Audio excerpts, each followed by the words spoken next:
Sur la glace, déjà, tu as une sensation de glisse que tu retrouves dans aucun sport. Enfin, c'est pas la même sensation de glisse qu'au ski, par exemple. On l'a pas encore à 10 ans, mais il y a ce jeu physique qu'on retrouve quand on regarde des matchs en NHL, donc aux États-Unis, au Canada, ou surtout quand moi j'allais au match quand j'étais petit à Chamonix et qu'on regardait l'équipe pro. Et du coup, bah voilà, comme avec les footballeurs, on a nos idoles, on a les mecs sur la glace qu'on veut devenir comme eux en fait. Et du coup, c'est grâce à cet engouement auprès de l'équipe de Cham et à ces matchs que j'ai vus avec mes parents et mes amis que j'avais envie de rester dans le hockey.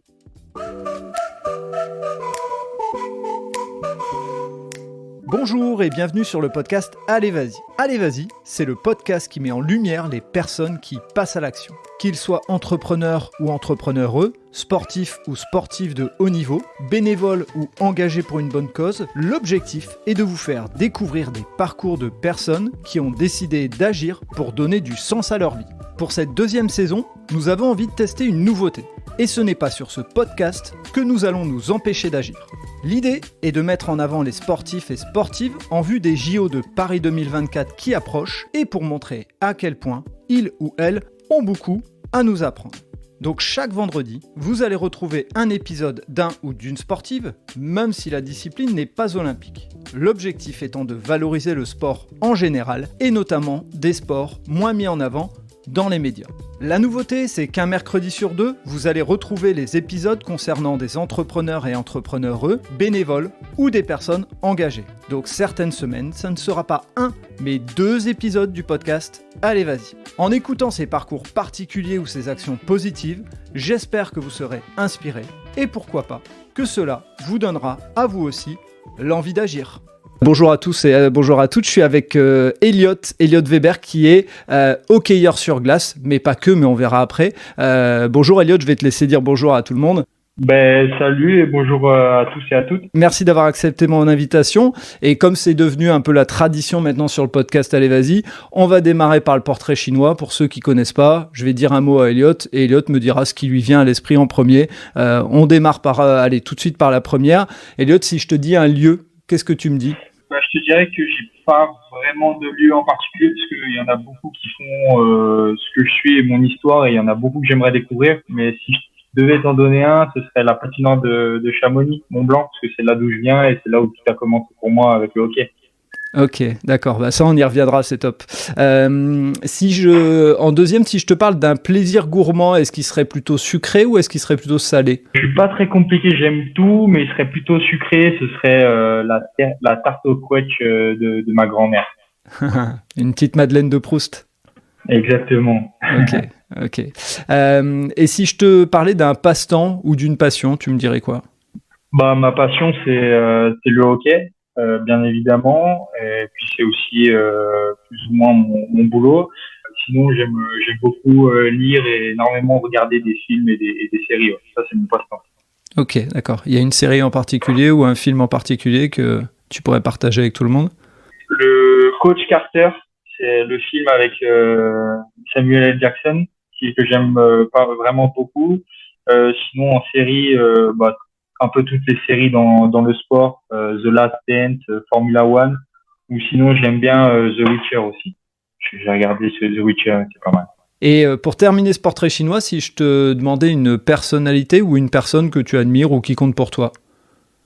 Pareil, j'admire énormément mes grands-parents, puis mes parents aussi, mais en star, en personnalité, j'aime bien Dwayne Johnson, The Rock, qui m'inspire dans son travail, dans son histoire et dans ce qu'il procure aux gens par ses films. Eh ben écoute, avant de parler de ton parcours et de te laisser la parole, moi ce qui m'a intéressé dans ta personnalité, c'est ce qui a fait que j'ai voulu t'inviter sur le podcast Allez Vas-y, c'est que tu fais du hockey sur glace comme on l'a dit, et le hockey sur glace c'est un sport qui est connu parce que aux États-Unis on voit des images etc. Donc voilà, mais on ne connaît pas en fait pour moi, enfin c'est pas assez connu, on connaît pas assez le mode de fonctionnement et autres, donc c'était un point important. Et le deuxième point, c'est qu'aujourd'hui, tu consacres d'abord du temps à ta carrière de sportif, mais tu fais aussi des études en lien avec le sport et c'est important pour moi de mettre en avant et de mettre en lumière le fait que dans le sport, on n'est pas obligé d'être un entraîneur ou d'être un sportif. Il y a aussi toute une économie derrière et on en parlera avec les études que tu fais. Mais avant ça, je te laisse nous parler de ton parcours, d'où tu viens, ce qui a fait que tu es arrivé au hockey sur glace et puis les différents jalons et on verra ensuite, on parlera de tes études. Ça marche. Et du coup, donc moi, je suis originaire de Chamonix-Mont-Blanc, donc une petite ville dans la montagne. Et donc Chamonix, c'est connu pour l'alpinisme et le ski, mais c'est aussi connu pour le hockey sur glace, parce que c'est une grosse ville, c'est là où le hockey français un peu a commencé à se développer, surtout le hockey montagnard. Et du coup, moi, j'ai commencé le sport très jeune. Donc, j'étais sur les skis à l'âge de 2 ans avec mon père et ma mère. Je suis passé par les clubs de judo et puis du coup de ski forcément. Et c'est à l'âge de 8 ans où j'ai vraiment commencé le hockey sur glace à Chamonix. Et du coup, jusqu'à mes 10 ans, j'ai fait un peu judo, ski et hockey en même temps. J'ai vite vu que j'avais un sport en tête, c'était vraiment le hockey. Puis je performais pas vraiment en ski et du coup donc je me suis et une question, je vais me permettre une question. Tu as grandi à la montagne, donc je suppose que tu faisais du patin à glace assez régulièrement, ou est-ce que c'était pas du tout le cas et tu étais souvent sur des skis plus que sur des patins à glace? J'étais quand même plus sur les skis que sur des patins, mais tu vois avec l'école ou même des fois en séance publique parce que j'avais des amis à moi qui faisaient du hockey déjà, donc je patinais un petit peu et j'ai eu la chance de commencer donc à 8 ans et de déjà savoir patiner, donc j'ai pas eu ce temps en moins pour apprendre à patiner. Ouais, parce que c'est une difficulté pour monsieur et madame tout le monde, entre guillemets, quand on veut se mettre au hockey, c'est qu'il y a deux difficultés. Il faut appréhender le patinage et puis appréhender le jeu en tant que tel. C'est ça, ouais, exactement. Puis c'est compliqué. On peut commencer typiquement le hockey à tout âge, mais si on ne sait pas du tout patiner, au début, ça peut être long et l'apprentissage peut être long aussi, quoi. D'accord. Et qu'est-ce qui fait justement qu'à 10 ans, parmi les 3 sports que tu faisais, donc tu as parlé de performance, mais qu'est-ce qui t'attire dans le hockey entre 8 et 10 ans là ? Qu'est-ce qui fait l'essence et qu'est-ce qui pourrait donner envie à d'autres enfants, s'ils t'écoutent demain, de dire tiens, j'ai envie de faire du hockey ? Déjà, sur la glace, tu as une sensation de glisse que tu retrouves dans aucun sport. Enfin, c'est pas la même sensation de glisse que au ski, par exemple. On l'a pas encore à 10 ans, mais il y a ce jeu physique qu'on retrouve quand on regarde des matchs en NHL, donc aux États-Unis, au Canada, ou surtout quand moi j'allais au match quand j'étais petit à Chamonix et qu'on regardait l'équipe pro. Et du coup, comme avec les footballeurs, on a nos idoles, on a les mecs sur la glace qu'on veut devenir comme eux en fait. Et du coup, c'est grâce à cet engouement auprès de l'équipe de Cham et à ces matchs que j'ai vus avec mes parents et mes amis que j'avais envie de rester dans le hockey. Et à l'époque, il y avait quelques noms de hockeyeurs qui te donnaient envie de devenir sportif professionnel, parce qu'on sait que ça aide aussi cette figure. Est-ce qu'il y a des noms comme ça que tu pourrais nous donner, même s'ils sont pas connus par le grand public? Ouais, bien sûr. En France, il y avait deux joueurs qui s'illustraient un peu en équipe de France, au niveau international aussi, puis qui étaient en plus de Chamonix. Il y avait Laurent Gras et Richard Emonetto, deux grands monstres du hockey français, je trouve, en tout cas que moi j'ai connu sur la glace. Et sinon à l'étranger, moi j'avais Chi Weber, c'est un joueur qui joue encore actuellement et j'avais le nom de famille en commun, donc ça m'a vite impressionné et je me suis dit mais le prochain Weber c'est moi quoi. Il y avait cette facilité aussi je veux continuer le hockey quoi. Et donc quand tu commences à grandir, qu'est-ce qu'est-ce qui te fait dire que tu peux en faire un sport plus que juste un sport de loisir? Est-ce qu'il y a des prédispositions? Est-ce que tu as des entraîneurs qui te disent voilà, tu performes bien, des victoires avec une équipe? Comment ça s'est passé ta progression à partir de cet âge de 10 ans parce que quand on a 10 ans, on peut tous avoir un niveau à peu près correct, entre guillemets. Ça ne veut pas dire qu'on deviendra sportif professionnel. Exactement, ouais. J'ai eu la chance de commencer déjà le hockey dans un club assez connu, on va dire, et qui donne des infrastructures de haut niveau, parce qu'à la suite, j'ai évolué dans les catégories U15, donc en dessous de 15 ans, au HC 74, donc qui est un regroupement des équipes de la vallée, en fait, avec Saint-Gervais, Megève, Morzine et Chamonix-Moulan. Et du coup, en U15, on rentre dans le championnat national. Du coup, j'ai eu la chance d'être dans cette équipe-là jusqu'à mes 19 ans, et j'ai eu quelques titres avec le H74. Donc j'ai eu la chance d'être champion de France U15 en 2014-2015 et vice-champion de France U20 en 2018. Félicitations. Mais merci. Et du coup, j'ai pas vraiment eu de coach qui m'ont dit toi voilà, t'es une pépite, tu vas devenir hockeyeur pro. Non. J'ai toujours eu cette passion et toujours eu mes objectifs à moi, des parents aussi où j'ai eu la chance qui soient derrière moi et qui m'ont jamais dit voilà, va falloir que t'arrêtes à 15 ans pour te concentrer dans les études. Du coup, c'est vraiment une passion, et c'était vraiment jusqu'où je peux aller au hockey. Et on m'a jamais vraiment fermé les portes, ou alors quand on me les fermait, j'ai réussi à trouver d'autres solutions pour m'engouffrer, et voilà, et du coup ça en fait là où j'en suis maintenant. Et au niveau familial, est-ce que peut-être ça peut être intéressant de savoir ce que faisaient tes parents? Est-ce qu'ils ont été eux à un moment donné dans le sport, ou peut-être des frères et sœurs, j'en sais rien. Est-ce qu'il y avait d'autres liens avec le sport, ou c'est toi qui a été le premier, peut-être même le seul dans ce sport de haut niveau? Alors je fais partie d'une famille de sportifs. Le sport est dans ma famille depuis toujours. J'ai ni mes parents ni d'autres membres de ma famille qui ont fait du sport vraiment à haut niveau. Et personne dans ma famille a fait du hockey. J'ai été le premier à faire du hockey en même temps que ma mère, qui elle a commencé en loisir du coup. D'accord. Et en fait, par la suite, moi, j'ai commencé avec ma mère, on a commencé tous les deux, et mon frère s'y est mis quelques années plus tard, et mon père, par la suite, s'y est mis aussi en loisir. Et du coup, on est vraiment devenu une famille de hockey. Et dans la famille, on a vraiment des sportifs. On a chez un de mes cousins qui est handballeur pro, des danseuses, des nageuses. J'ai vraiment le sport est vraiment fait partie de ma famille. Ok, ouais, c'est assez rare d'avoir autant de personnes, donc félicitations. Est-ce que quand tu parles de ces personnes, elles sont plus âgées que toi et elles te donnent une image, ou a ouvert le bal? Niveau sport, je dirais que j'ai ouvert le bal, parce que je suis plus âgé de 3 ans que mon cousin qui est handballeur, et puis du coup mon frère a commencé du coup après moi. Je sais pas si on peut dire que j'ai ouvert le bal, mais oui, c'est moi qui ai vraiment commencé à essayer de devenir pro dans mon sport à moi, et du coup ça fait que mon frère essaye aussi de faire pareil. Dans le hockey, parce que comme je le disais en intro, c'est pas un sport qui est aussi connu que le foot ou d'autres sports très populaires. À quel âge on commence à savoir à quel poste on va jouer, puisqu'il y a différents postes, et justement peut-être avant de répondre à ma question, peut-être tu peux nous expliquer comment ça fonctionne, les différents postes qu'il y a au hockey, pour que les gens comprennent un petit peu plus.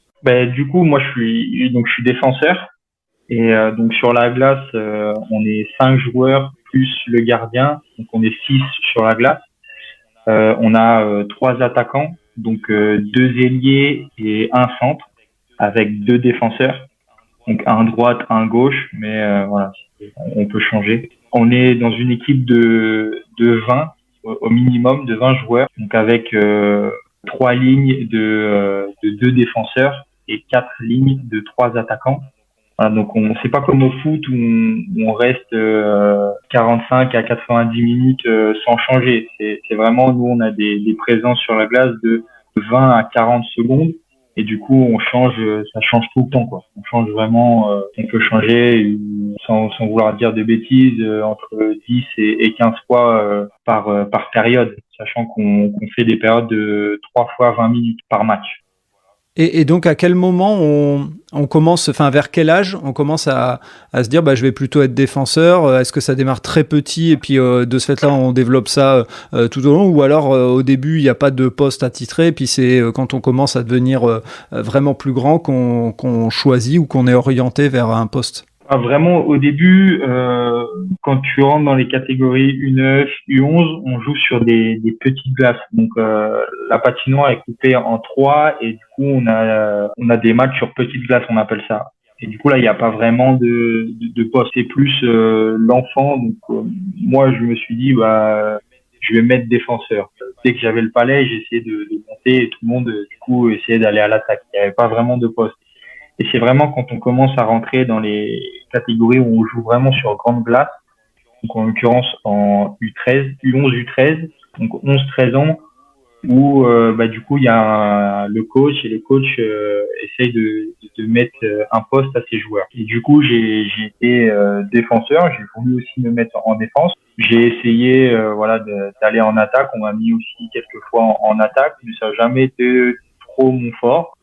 La défense m'a quand même bien accroché à la peau et du coup je suis devenu défenseur. Voilà, vers U15, c'était sûr que j'étais défenseur. Ok. Et c'est quoi les spécificités du poste de défenseur? Et puis après, tu nous diras peut-être rapidement en quelques mots les spécificités des attaquants. Mais le poste de défenseur, qu'est-ce que tu dois avoir comme aptitude différente d'un attaquant? C'est comme dans tous les sports co, il y a différents profils de défenseurs et différents profils d'attaquants. On a le profil d'un défenseur qui peut être grand, costaud, et qui va vraiment jouer les mises en échec, qui va avoir un gros shoot. Et devant la cage, personne va venir, mais emmerder le gardien. Après, on peut avoir le défenseur un peu plus petit, costaud aussi, qui est vraiment mobile, technique. Voilà, c'est vraiment ces deux profils. Moi, je pense que je rentre pas vraiment dans les deux. C'est un petit mélange. Je suis assez grand et du coup, je peux avoir aussi ce jeu physique, même si c'est pas vraiment mon fort et je travaille encore dessus. Voilà, je travaille encore sur mon shoot, mais puis après, il y a aussi la vision du jeu. On demande aussi à un défenseur. Souvent, j'avais mon ancien coach à Strasbourg qui disait que les défenseurs sont des quarterbacks. Donc, comme au football américain, le distributeur du jeu. Voilà, c'est aussi un défenseur. On lui demande d'avoir de la vision du jeu pour faire des bonnes passes et pas qu'il y ait des turnovers et que l'adversaire revienne à la cage et puisse marquer. Oui, vous êtes entre guillemets les premiers relanceurs. Vous n'êtes pas maladroit avec le palais parce que sinon, effectivement, comme tu le dis, le palais revient très vite vers vous. C'est ça. On est à un poste où on n'a pas vraiment le droit à l'erreur. Alors attention, je dis pas que j'en fais jamais. On n'a pas vraiment le droit à l'erreur. Ouais. Et quand tu dis progresser physiquement, ça sous-entend que aujourd'hui on arrivera à où t'en es dans ta carrière et tout ça, mais ça sous-entend aujourd'hui que ça nécessite de la musculation, etc. pour affronter et puis pour supporter les chocs. Ouais. Parce que là, en haut niveau, du coup, en fonction des équipes, mais on a 4 entraînements glace par semaine, donc sur la glace, et on a 3 à 4 entraînements hors glace, donc préparation physique avec un préparateur physique et du coup on fait de la musculation et l'été c'est à nous individuellement de si on veut être prêt pour la saison d'aller à la salle et de se bouger un peu. Et du coup voilà, moi j'ai pas un gros gabarit, je suis assez grand mais je suis plutôt fin et du coup vu que j'ai un poste qui est important parce que dans les coins faut que le mec il bouge plus, c'est à moi de bouger un peu les choses.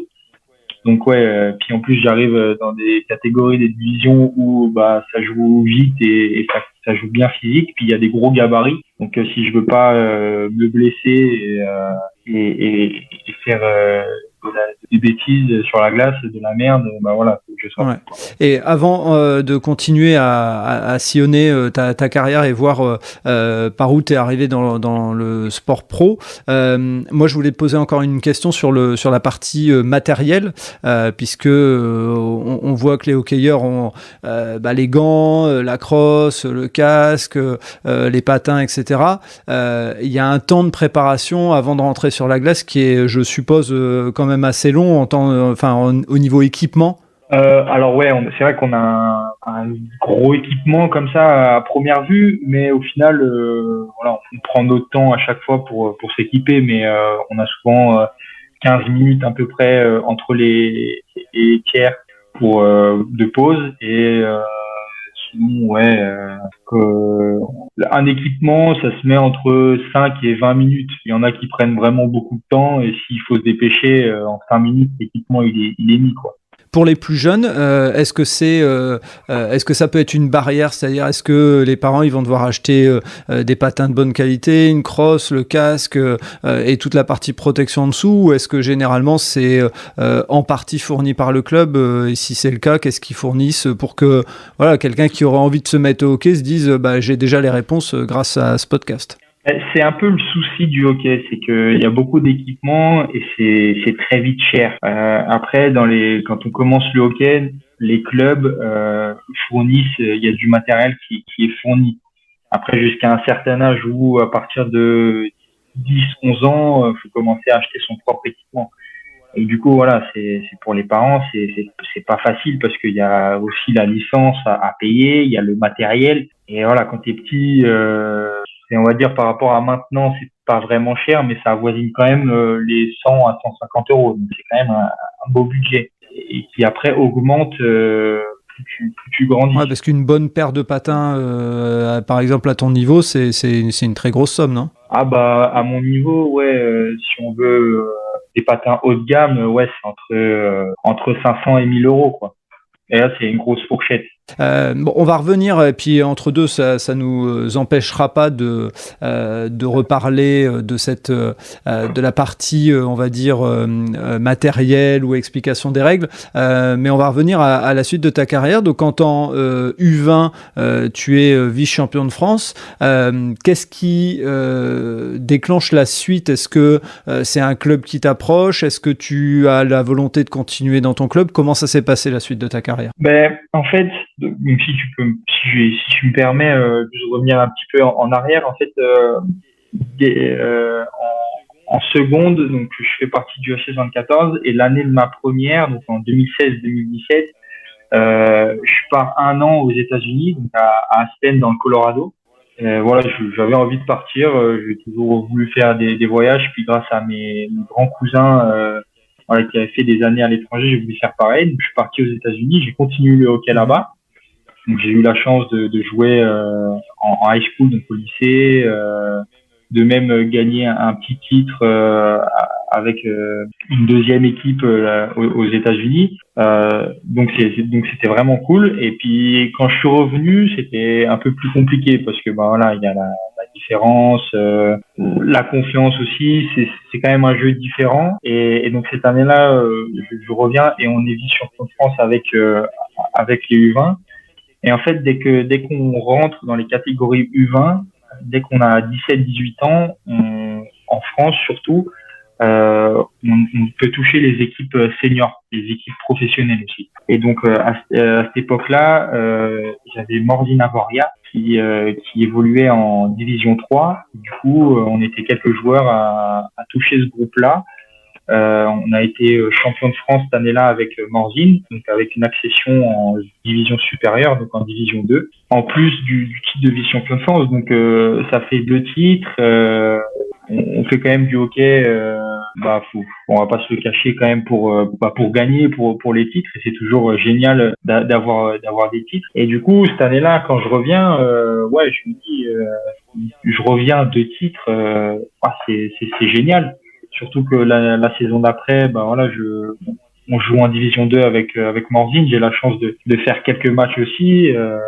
Et donc, j'ai vraiment envie, ça me réconforte sur mon choix de je veux continuer, je veux devenir pro. Et donc, la saison d'après, bah voilà, ça se passe pas toujours bien. On s'arrête en quart de finale avec les U20, pareil avec Morzine. Du coup, moi, je termine aussi mon lycée, donc j'ai mon bac en 2019. Donc, vers Chamonix, il faut savoir qu'il n'y a pas vraiment d'université. Ou alors, faut descendre à Chambéry ou Annecy. Et du coup, on est à vite à 1 heure, 2 heures de route. Donc, si je voulais rester dans mon club, ça me faisait des allers-retours avec les entraînements tard ou tôt le matin. Enfin, voilà, c'était pas vraiment ce qui me plaisait. Donc, je suis parti à Strasbourg, où du coup, j'ai commencé mes études de management du sport et j'ai intégré l'équipe de Strasbourg. J'ai pas encore intégré le groupe professionnel, mais voilà, j'étais avec les U20 et je commençais à m'entraîner petit à petit avec le groupe pro et c'est vraiment du coup en fait c'est là où le Covid un peu a commencé ma dernière année du coup U20 mais ma première année à Strasbourg. On était vraiment bon, on avait fait une bonne saison mais on n'a pas eu la chance d'aller en play-off, en huitième de finale, quart de finale, etc. parce que le Covid est arrivé et du coup la saison d'après j'ai eu la chance et aussi voilà j'ai travaillé mais d'intégrer le groupe de l'Étoile Noire, donc le groupe pro qui évolue toujours en division 1. Et cette saison-là, donc c'était compliqué parce qu'il y avait le Covid et du coup les championnats étaient un peu à l'arrêt. Mais on a eu la chance de pouvoir continuer à s'entraîner. Et puis il y a un championnat qui est quand même resté. Le championnat de division 1 a été changé pour cause du Covid, mais on a réussi à avoir un championnat quand même et on a réussi à avoir des finales à la fin. Et donc avec Strasbourg, on a réussi à aller en finale et on a été vice champion de France de D1. Donc merci. Et puis donc voilà, c'était on peut dire c'est pas vraiment un vrai titre parce que c'était pas un vrai championnat et tout ça, mais ça reste il y a quand même la médaille, il y a quand même cette frustration puisqu'on perd une finale, l'autre équipe qui a quand même la coupe. Donc ouais, c'était vraiment en peu de temps j'ai réussi à avoir 3 titres et du coup oui, j'ai envie de continuer d'essayer d'avoir le plus de titres possible et d'essayer d'aller le plus loin possible dans le hockey quoi. Même si c'est dur, même si comme on le disait tout à l'heure financièrement parlant, voilà, on n'est pas dans le foot.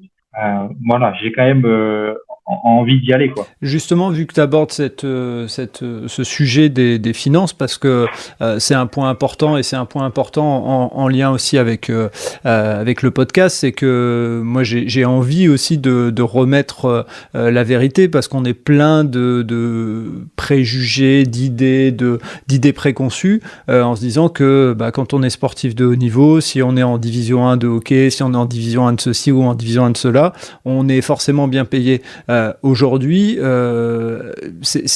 est-ce que tu as connaissance des fourchettes de salaire d'un joueur de division 1 à peu près? Alors bien sûr qu'il y en a qui doivent être bien payés et d'autres un petit peu moins, mais voilà, c'est pas des sommes extraordinaires, je suppose. Non, là on est en division 1 et en fait division 1 c'est vraiment on rentre dans le hockey professionnel et après il y a la Ligue Magnus. Après il y a vraiment un fossé entre le salaire d'un jeune joueur français, les plus vieux joueurs français et les étrangers. Donc je dirais en division 1, en division 2, le salaire va entre 150 et dans les meilleurs clubs qui financièrement parlant sont corrects, 2004, 2005 peut-être. Mais souvent ce salaire-là est attribué aux étrangers et il y a aussi le logement qui accompagne ce salaire. Donc par exemple un étranger qui arrive, il aura son salaire plus le logement pris en compte. Ok. Alors que toi, tu me confirmes, mais si par exemple quelqu'un est comme toi, un jeune en devenir, tu touches quelques centaines d'euros, c'est ça, par mois? Alors moi là j'ai changé de club donc de division aussi, j'ai pris le risque d'aller dans une division inférieure, dans un autre club. Mais du coup, moi, la saison dernière avec Strasbourg, ouais, moi j'étais à 250 euros. Je payais mon appartement, voilà. Et du coup, je jouais avec l'équipe pro, mais j'avais un petit contrat de moins de 300 euros. Et c'est moi qui devais payer mon appartement où j'avais un loyer de 500 euros. Donc, c'était compliqué. Puis en plus, avec mes études, voilà, j'ai eu la chance d'être en alternance et du coup, d'avoir un salaire assez normal qui me permettait de vivre normalement, ouais. Ok. Et donc, pourquoi ce choix justement d'aller vers un club de division inférieure? Il y a une volonté particulière, il y a la volonté d'aller sur la région parisienne, c'est le club qui t'a proposé des opportunités intéressantes? Alors ouais, faut savoir que comme tu me demandais tout à l'heure, j'ai jamais vraiment eu de proposition de d'autres clubs. Et là, c'est vraiment la première saison où j'ai eu quelques propositions de d'autres clubs, donc en division 2, en division inférieure du niveau où je jouais. Mon choix s'est porté sur du coup à Meudon, que je joue au Comète de Meudon cette année. C'est Meudon qui était venu vers moi, le coach était venu vers moi.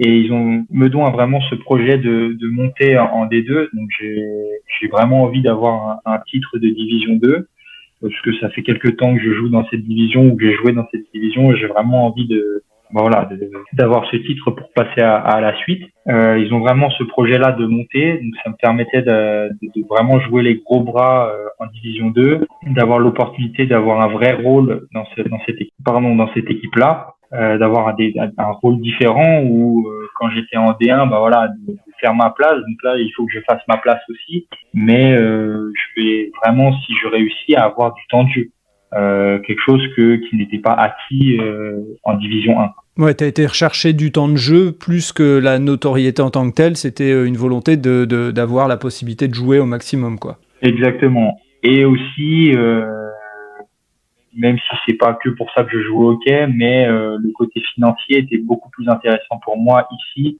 à Meudon qu'à Strasbourg, par exemple. Voilà, où là ça reste un petit salaire, mais voilà, dans mon monde à moi, il est quand même assez important. Plus j'ai le logement qui est dans mon contrat aussi, donc j'ai pas le loyer à payer.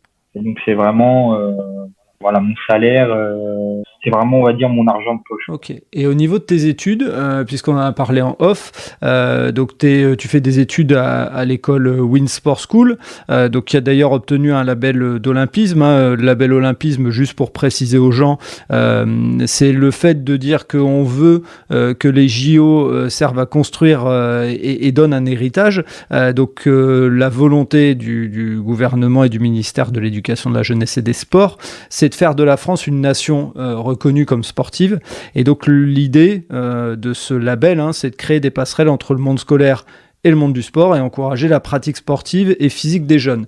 Et cette école, elle forme des jeunes à travailler dans le domaine du sport, parce que souvent, comme je l'ai dit en intro, on a tendance à croire que le domaine du sport, c'est entraîneur ou joueur, et puis après, il n'y a plus rien autour. Est-ce que tu peux nous en parler un petit peu de ce que toi, tu as comme vision, ce que tu envisages éventuellement de faire, si ta carrière sportive ne te permet pas d'être professionnel, et de nous parler un petit peu de ce que tu fais cette année, vu que tu décides de consacrer du temps au hockey. Mais d'abord, nous parler un peu de l'école et de cette filière. Et du coup, là, moi, je suis en 3e année de management du sport, donc dans cette école WIN, qui est une école privée. Là, je suis en train de terminer cette école-là et de terminer ce diplôme. Et ce diplôme, déjà avec tous les événements qu'il va y avoir en France et du coup en région parisienne avec la Coupe du Monde de rugby en 2023 ou les JO 2024. Voilà, c'est vraiment un ticket d'entrée pour côtoyer ces grands événements. Donc oui, c'est vrai que on a plutôt tendance à croire que dans le sport, il y a que soit entraîneur, soit joueur, mais pas du tout. C'est quand même un monde qui est quand même assez vaste, où au mieux on peut finir manager d'une équipe de sport, mais il y a aussi voilà, tous les domaines de communication, marketing et encore plein d'autres qui sont demandés et qui sont très intéressants. Voilà, d'être community manager d'une équipe de hockey ou d'une équipe de rugby par exemple. Moi, c'est vraiment ce qui m'intéresserait. Alors, je suis pas forcément community manager, mais d'être dans ce système-là, dans ces infrastructures-là, de toucher de près à ces événements-là, ouais, c'était quelque chose que j'aimerais fortement. Ouais. D'accord. Et là, cette année, tu me disais en off que tu mets un petit peu entre parenthèses ton année d'études pour te consacrer à 100% au hockey, c'est bien ça? Ouais, c'est ça. Alors du coup, vu que mes partiels à moi étaient fin mai, début juin, même fin juin, pardon. Voilà, j'étais un peu précipité. Il y avait la saison de hockey aussi qui se terminait. J'avais pas vraiment le temps de penser à mon avenir, surtout que voilà, je sais pas vraiment quelle école choisir, quel master prendre. Voilà, je savais pas trop ça. Du coup, j'ai pris la décision de vraiment me mettre à fond dans le hockey, surtout que je prends un risque et c'est un challenge pour moi de redescendre en division 2 en région parisienne. Voilà, pour un montagnard comme moi, déjà d'aller à Strasbourg, c'était déjà incroyable parce que pour moi, c'est une grande ville. Alors que comparé à Paris, voilà, c'est la petite ville. Donc voilà, donc un montagnard comme moi se retrouver à Paris, c'était déjà un beau challenge. Et du coup, ouais, j'ai pris cette décision-là pour vraiment faire la meilleure saison, remonter, avoir le titre avec Meudon et remonter en Division 1. Et du coup, ça me permet de peaufiner pendant un peu moins d'un an mon futur. Donc, ce que je veux faire, l'école que je veux faire, le master que je veux, est-ce que je veux faire un master dans le domaine du sport ou dans un autre domaine qui permettrait d'avoir plus, pas d'expérience, mais plus de cordes à mon arc. Dans cette idée, dans cette approche et dans ce que tu vises, est-ce qu'il y a un moment dans ta tête, vu que tu y as déjà été une fois aux États-Unis, est-ce qu'il y a une volonté pour toi à un moment de dire tiens, je vais aller tenter l'aventure à l'étranger parce que le hockey, on le sait, aux États-Unis et au Canada, c'est un sport beaucoup plus reconnu que ici en France. Est-ce qu'il y a cette idée dans ta tête? Honnêtement, clairement, depuis que je suis revenu, j'ai toujours, enfin, je me suis dit, ouais, je vais pas faire long feu en France, je peux y retourner. J'aime voyager, je veux voyager, je veux découvrir du pays. En plus, si je peux en découvrir par le biais du hockey, c'est encore mieux, c'est génial. Et puis c'est ça aussi la force du hockey, mais la force du sport, c'est qu'on peut en faire de partout et voilà, et puis si on a l'envie, même pas forcément le niveau, mais l'envie, on peut découvrir du monde par le biais de notre sport. Et avec le hockey, j'ai envie de retourner aux États-Unis ou au Canada. Après, j'ai aussi la réalité du monde qui est que j'ai pas forcément le niveau et du coup l'âge aussi pour aller dans ce niveau-là. La NHL, pour moi, c'est encore très très loin. C'est un rêve, mais c'est pas encore un objectif, voire pas un objectif. Mon objectif est clairement de faire mes billes en France. Là, je repars, on va dire, à la case départ en Division 2. C'est vraiment dans 3 ans de jouer dans le meilleur niveau français, donc en Ligue Magnus, et de tenter ma chance en Europe, mais en Autriche ou en Italie du Nord où le hockey est quand même un bon niveau et c'est vraiment déjà d'essayer de taper ce niveau-là et après en fonction de ce que je fais pourquoi pas essayer d'imaginer mon futur ailleurs mais pour le moment c'est finir ce que je peux faire en France et essayer d'aller dans d'autres clubs européens. Et dans un coin de ta tête, les prochains JO d'hiver, c'est à Milan en 2026. Il y a une petite case pour ça ou tu te dis non, franchement, je vais déjà faire ce que je viens d'annoncer là et ça sera déjà pas mal? Alors j'avoue que c'est pas vraiment dans ma tête parce que déjà pour ça, il faudrait que je touche l'équipe de France. Pour le moment, j'en suis pas là. On verra quand 2026 approchera, on verra en 2024 ou en 2025 où ça en est. C'est un rêve et j'aimerais vraiment faire un jour les Jeux Olympiques. Mais comme dit, il faudrait déjà que je sois en équipe de France et que l'équipe de France soit aux Jeux Olympiques. Ouais, ok, il y a plusieurs éléments qui rentrent en compte. Et si je devais te demander quel enseignement aujourd'hui tu retires de... on imagine, je te le souhaite pas du tout, mais ça s'arrête là pour toi, ta carrière, dans 1 an ou dans 2 ans, parce que tu te rends compte que tu vas bosser dans le milieu du sport et que t'es pas fait pour une carrière de hockeyeur. Parce que ça arrive aussi, hein, il y a beaucoup de, entre guillemets, il y a beaucoup de prétendants pour pas beaucoup de place sur le sport de haut niveau. Moi, ce que j'aimerais, c'est retirer de toi déjà ce que tu as pris comme enseignement de tout ce que tu as déjà fait à travers le hockey. Parce que si un jeune demain doit se lancer, des fois il va dire « Ouais, mais j'ai de fortes chances d'échouer. » Ouais, mais quand tu échoues à ça, tu as retiré beaucoup de choses. Toi, qu'est-ce que tu as déjà retiré si ça devait s'arrêter là, qu'est-ce que tu aurais déjà retiré comme développement personnel en ayant fait tout ça? Déjà, rien qu'à mon âge, j'ai eu la chance déjà d'avoir quelques titres. J'ai gagné quelques championnats, chose que de grands joueurs français, dans une carrière, gagner des titres, c'est quand même assez rare. Après, comment dire, j'ai mes objectifs, j'ai toujours eu mes objectifs et j'ai toujours fait en sorte que j'allais y arriver, que j'allais les accomplir.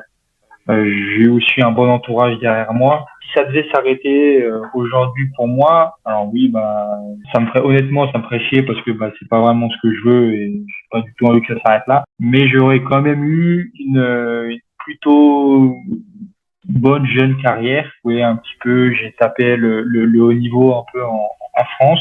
J'ai eu la chance de jouer à l'étranger. Je sais pas trop vraiment comment t'expliquer ça, mais je suis quand même fier de mon parcours. Je partais pas au début, voilà, il n'y a pas grand monde qui pensait que j'allais être encore là aujourd'hui. Du coup, j'ai vraiment aussi réussi à faire taire pas les critiques, mais pas vraiment parce que je suis pas encore un sportif vraiment de haut niveau et renommé, mais voilà, il y a des gens qui ne croyaient pas vraiment. Et du coup, juste de faire taire ces gens-là, juste leur montrer d'où je suis maintenant, déjà, je peux m'arrêter là-dessus. Ouais, t'as appris la persévérance déjà, rien que ça. Et puis dans le monde de l'entreprise, si demain t'es amené à ne pas devoir continuer ta carrière, puisque c'était l'hypothèse qu'on avait émise, la persévérance, ça sert. Et de toute façon, aujourd'hui, même dans le sport, ça va servir. Hein.